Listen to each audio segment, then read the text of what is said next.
Good morning, ladies. This is Dr. Carol Laurie, and I'm here with Dr. Deb Matthew, who's my dear friend and colleague through the Mindshare community, which we're both part of. And we are here today to talk about everything hormones. Dr. Deb is a hormone expert. She's known as the hormone doctor. And if you have breast cancer, you know that there's a hormone problem. So thank you so much for taking time out of your busy practice to be here with us. Oh, well, thank you for inviting me. I'm happy to be here with you today. So let's talk about hormones. Let's get started. First of all, I know this may be a really basic question, but people hear the words hormones, and I don't think women often know what they are. Hormones are chemical messengers. So they travel through our bloodstream and they give our cells messages to tell them what to do. And sometimes the message is to tell the tissues and cells to grow or to stop growing or to burn calories or generate more energy, but they're giving our cells messages about what to do. And that's why we often use the term hormone balance, because a lot of times the hormones have equal and opposite actions. So if one hormone is kind of high normal and the other hormone is kind of low normal, even if technically they're both in the normal range, they're off kilter, and sometimes we can have symptoms and not feel our best. So we want hormones to be balanced so our cells are getting the right messages and we can be healthy.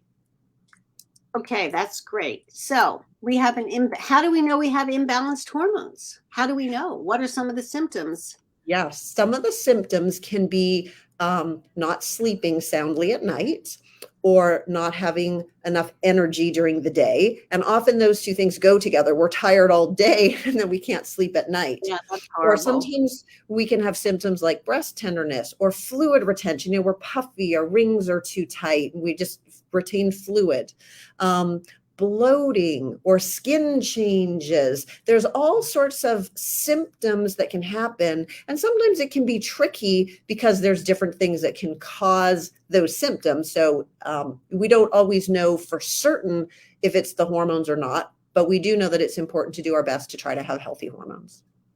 Right. And the good news is we have lots of regular medical testing and functional medicine testing to diagnose where some of the problems could be. And let's just talk a little bit about testing for a minute. Yeah. So where do you start in your practice? Some woman comes in, she has fatigue, maybe breast tenderness, bloating. What's the hierarchy that you get started with? Yeah. In terms of which tests do I do, like urine, saliva, or blood? Yeah, or exactly. Which hormones? Okay. So we can measure hormones in urine testing, saliva testing, or blood testing. And there are different reasons why I might choose one over the other. The most comprehensive testing that we can do is actually a urine test, because it tells us the level of the hormones, but it also tells us the breakdown products, and your pattern of how your body is breaking down these hormones can give us some important information. That's the Dutch test. That's the Dutch test. Mm-hmm. That's right. So I really like that test, and I do that test a lot. Me too. It's not covered by insurance, and so sometimes we can get blood testing, and often we can get that covered by health insurance. And if your level is low, if your estrogen level is low, if your testosterone level is low, then your level is low, and at least we know your level is low. It doesn't always give us all the extra patterns, but it's okay. And then for cortisol, which I think we'll talk about that one in a little bit, actually saliva testing can work well for that one too. Great. Okay, let's talk about cortisol, because you and I had spoken about that before we started with our live. Let's talk about cortisol, which is such an important hormone. Yeah, I think cortisol is especially important for anybody with any kind of chronic health illness, any kind of cancer, right? This is our stress hormone. And cortisol goes up to help us cope with stress. So in the short term, that's a good thing. It's helping us cope with stress. The problem is when we have stress day in and day out, our cortisol levels can become chronically elevated. And when our cortisol levels are chronically elevated, that's not helpful. We don't sleep soundly. It affects our mood, but it affects our immune system. And of course, your immune system is your first line of defense against cancer. We want an optimal immune system. So a cortisol problem gets in the way. So cortisol levels can be too high. That's not good. But also cortisol levels can drop inappropriately, and now you don't have enough cortisol to help you cope with stress. And that's when we can feel just exhausted, overwhelmed, burned out. Even little things feel so stressful and exhausting, even just like getting home from the grocery store and unpacking your groceries and getting dinner on the table. Oh, And yeah. That's horrible if you don't have enough cortisol. It's yeah, like this it just task. life feels so much harder no matter what you're going through. And I think it's important to mention that when we talk about stress, we mean you're busy and you're worried, like the emotional stresses that you know about. But it's also physical stressors. So being sick, being on medications, having insomnia or pain, those kinds of physical things are very stressful on your system. And there are lots of chemicals that we're exposed to in the environment that are also stressing out our system, even if we have no idea that it's happening to us. So all of those things put together impact our cortisol level. And cortisol is the one hormone that tends to go up with age. All our other hormones tend to go down with age, but cortisol often goes up with age, and it just ages us at an accelerated rate. So having healthy cortisol levels is so, so important to how we feel. It's important for a healthy, strong immune system, and it's important for all your other hormones because cortisol regulates all your other hormones. And so when cortisol is out of whack, then the rest of your hormones don't do their job properly either. Well, this is a big one for me. Cortisol ages us at an accelerated rate. Nobody wants to be premature aging. Not at all. We don't want that. And so cortisol it helps determine the balancing of the rest of the hormones in your body too, right? That's right.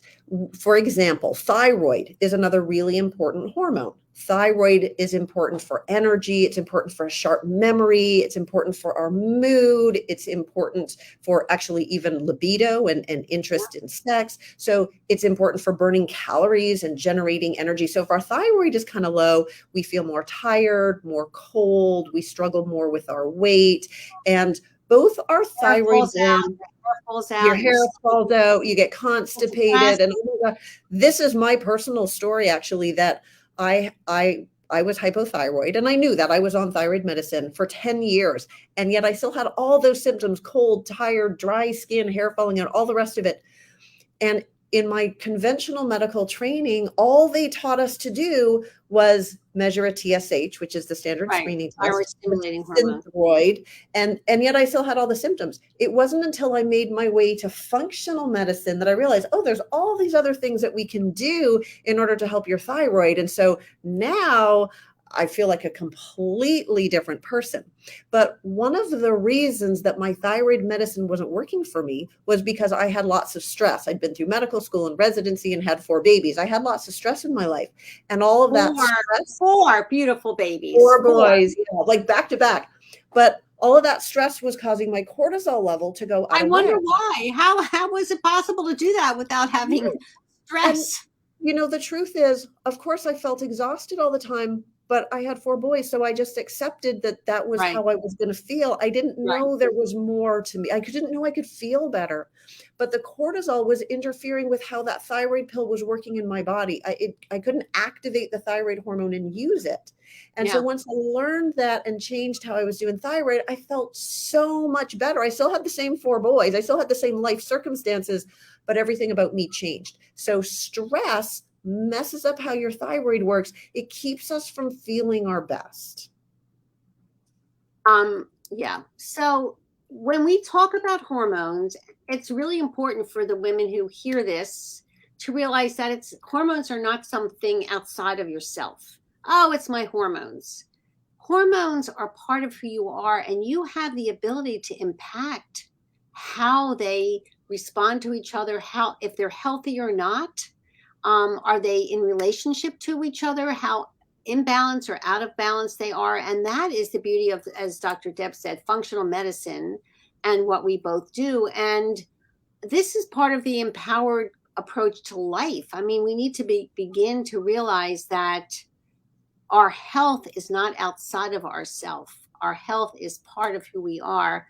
And one of the first ways that I always talk to women about is changing how you eat.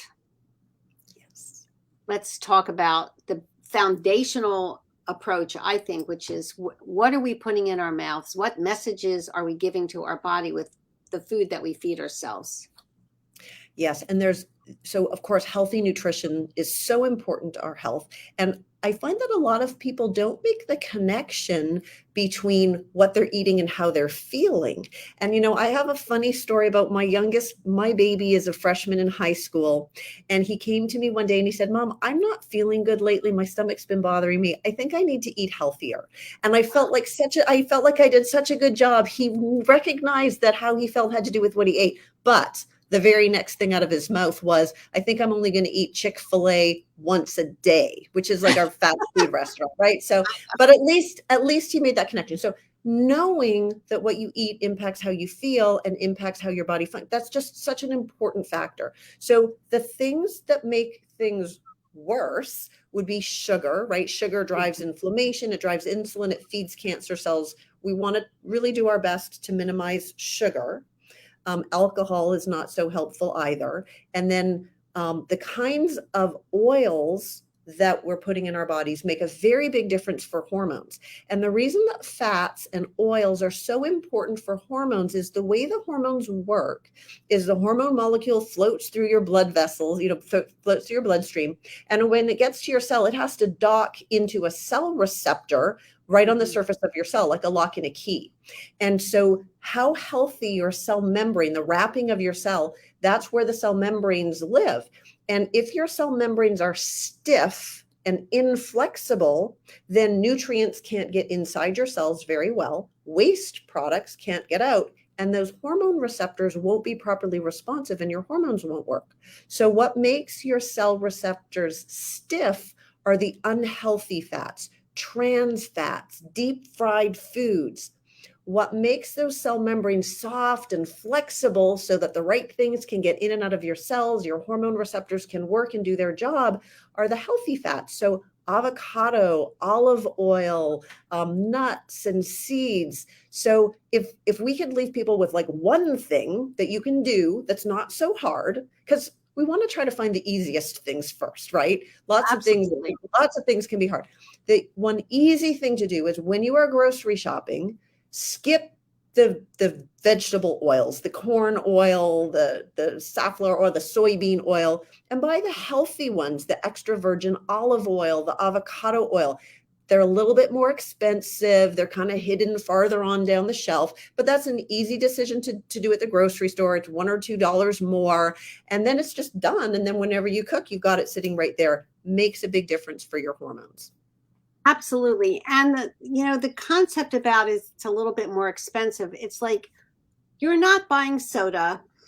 You're not buying those prepackaged bags of, Nabisco chocolate chip cookies or pastries that are made by the store that you're shopping in. And so it adds up. I mean, you're just divorcing yourself from all of that unhealthy food that is very expensive, because every time you buy something that's in a box that has been processed, where they take out the live food and they put these chemicals back in, you are supporting unhealth for yourself and our world and the standard American diet. The initials are SAD, and it's not just sad, it's dangerous, right? Yeah. One more food, if we stick with food for just a second, Yeah, one more food group that deserves an honorable mention for hormones is cruciferous vegetables. That's like broccoli, cauliflower, cabbage, kale, Brussels sprouts. And the reason that those ones are so good for hormone balance is because there's actually nutrients in these vegetables that helps your body process estrogen in healthier ways. So when we do a Dutch test, we can see how your body is breaking down estrogen and if it's going down the pathway that promotes breast cancer or helps prevent breast cancer. And these foods actually help your body to metabolize estrogen in a healthier way. And they're good for you for lots of other reasons. They've got fiber and minerals and all sorts of things. But I tend to recommend to women to eat one serving a day of one of those broccoli, cauliflower, cabbage, kale, one of those things in that food group. That's great. And it's not hard to eat one serving of that a day. I mean, they're available all the time. And the other thing I want to suggest really strongly is right now we have the good weather coming up, and it's really much less expensive and really wonderful to support your local farmers by going to the local farmer market, which I do where I live every Sunday.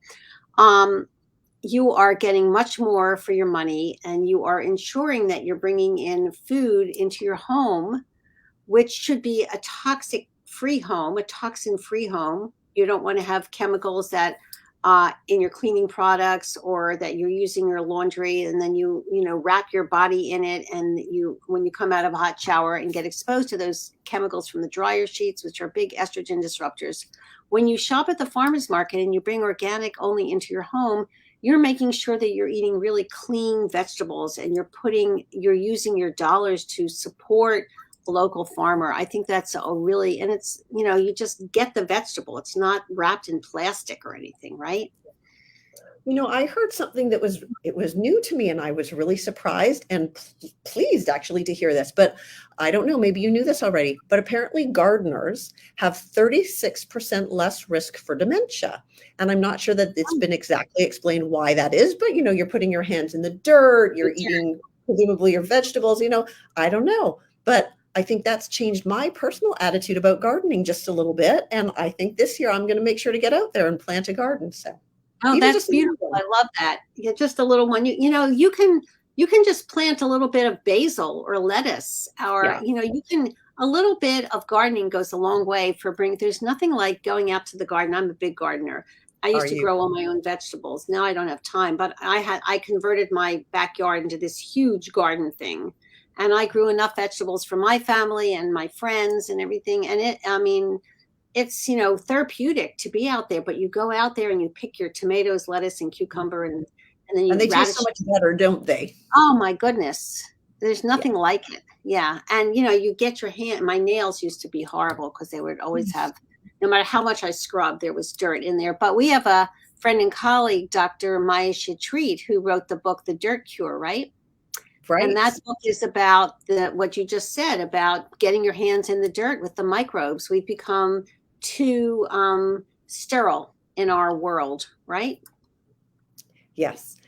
And a lot of the chemicals, like you said, that we get exposed to from the packaging or microwaving in plastic, or a lot of those are really harmful to various hormones. So a lot of them are estrogen disruptors, as you said, but a lot of those chemicals are harmful for our thyroid gland or our adrenal gland that makes our cortisol. And a lot of them make us gain weight or cause problems with insulin. And those are all things that just, they're not helpful if you're trying to have a healthy immune system.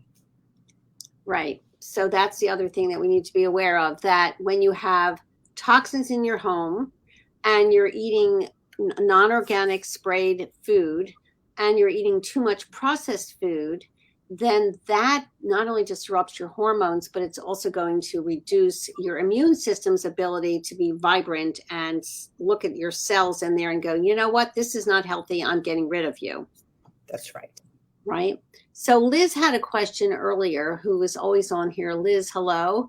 Can you have low thyroid if you have all the symptoms but no weight problem? Yes, you sure can. And if you're struggling with your weight, that's kind of a clue to your doctor, oh, I should be thinking about thyroid.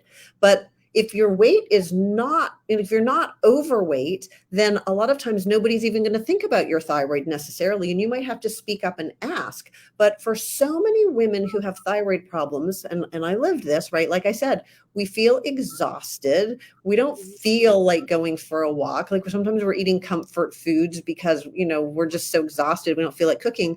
And if your TSH, that's the screening test, if it's normal, then you'll be told that you're normal. And then you know that your doctor is kind of thinking like maybe you're depressed, maybe you're lazy. I know that, first of all, it drives me crazy. I think that the TSH, I always encourage women to get a further down panel. Thyroid antibodies, thyroid peroxidase, Yeah. T3 total, I mean, you need more information. Or the T3. Yeah. Because with cortisol problems, with inflammation, if you're missing certain vitamins and minerals, because maybe if you've been through chemotherapy, your digestive tract hasn't fully recovered, you may or may not be digesting and absorbing all your nutrients that you need to make your hormones. So these are all different reasons why you may not be activating the T4 made in your thyroid gland into the T3 that your cells need. So that TSH test, that standard test, will look fine. But if you don't have enough of the active T3 hormone, you feel all the symptoms of low thyroid. And it's so frustrating when your doctor tells you that your test is normal. So for me, it took 10 years of living that way. It took a long time to get the diagnosis.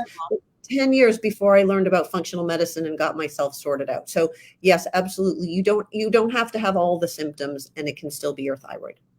So the message here, ladies, is that don't only do a TSH.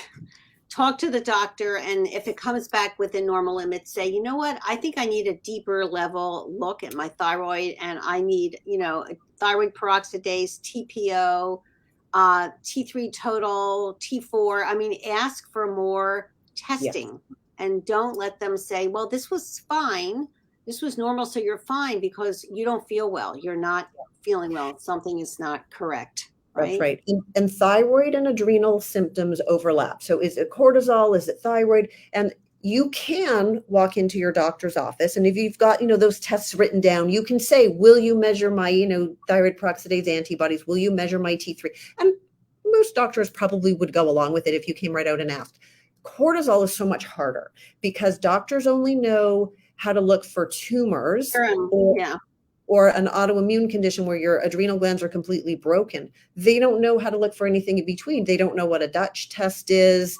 And so it's very frustrating. You can't just go in and see your regular doctor and ask for a cortisol test, because you're not going to get the kind of test that we're talking about here. No. It really needs to be that you work with a functional medicine practitioner, naturopath, something like that. Right. And how do we find a functional medicine practitioner? It's very easy. What's the website? Well, you can Google functional medicine practitioner with your city and state, but you can also go to WIFM, Institute of Functional Medicine.org, right? IFM.org. Right. Yes. IFM.org. And we can find Dr. Deb by, what's your website?